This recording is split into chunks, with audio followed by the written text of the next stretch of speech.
Le 20 novembre 1999, Shenzhou 1, premier vaisseau spatial chinois, a achevé le premier vol inhabité du programme de vol spatial habité de la République populaire de Chine. Le 15 octobre 2003, l'astronaute chinois Yang Liwei a été lancé dans l'espace à bord du Shenzhou 5, réalisant le rêve millénaire de la Chine, effectuer un vol spatial, ce qui a constitué un nouveau jalon dans le programme spatial de la Chine.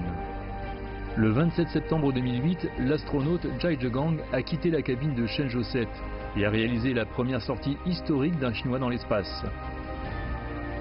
Le 17 octobre 2016, Shenzhou 11 a été lancé avec à son bord les deux astronautes Ting Haipeng et Chen Dong. 2 jours plus tard, le vaisseau spatial s'est amarré au premier laboratoire spatial au sens réel de la Chine, Tiangong 2, au sein duquel 2 astronautes ont séjourné 30 jours.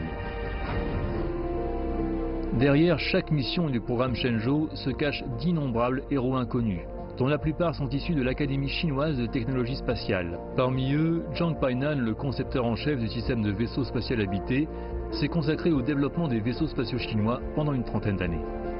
我是1980年入学，77年恢复的高考，对我来讲是非常幸运的。第一个就是能够上大学参加高考，第二个幸运呢就是能够从事自己非常热爱的事业。因为我从小的时候就非常渴望能够造大飞机，但是就没有实现自己这个梦想这个途径。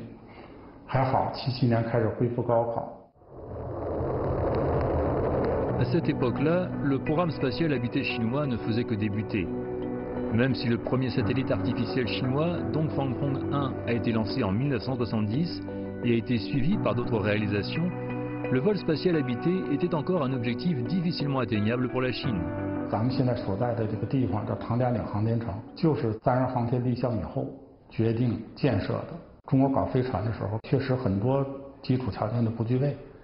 就比方说，振动台就没有。当时我们还是引进的，有了振动台，很多的实验才能做。咱们现在在天津又建了另一个类似这种航天的中心，那块的振动实验台是咱们国家完全自主研制的。 À l'heure actuelle, le programme spatial habité connaît une période importante de développement. La Chine et d'autres pays du monde envisagent de promouvoir le développement militaire et civil intégré dans le domaine aérospatial, afin de réduire le coût de la recherche et du développement et de servir le grand public. 商业资本能够参加到这个领域，对于航天来讲，我觉得是非常有意义的。作为一个高端的一个产业，比如像计算机、互联网，包括卫星。 如果你总在国家这种层面上以国防这种的是没法大力发展，只有就是最后能够推广普及，反过来会促进自身的发展。 Le gouvernement chinois soutient que tous les pays du monde ont des droits égaux pour explorer, développer et utiliser pacifiquement l'espace extra-atmosphérique et ses corps célestes. La Chine a participé activement aux échanges et coopérations internationales en matière de sciences spatiales dans le processus de développement et a connu des résultats fructueux.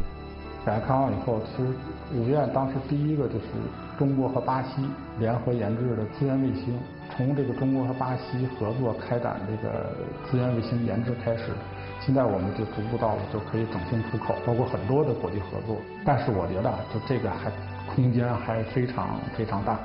比方说，就以载人航天为例，中国的空间站在2020年前后肯定会建造。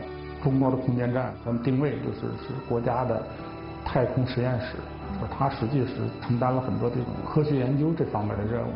这个任务是完全是开放的，我们也其实非常欢迎这种其他国家来中国的空间站做实验，来为人类未来的发展去进步去做贡献。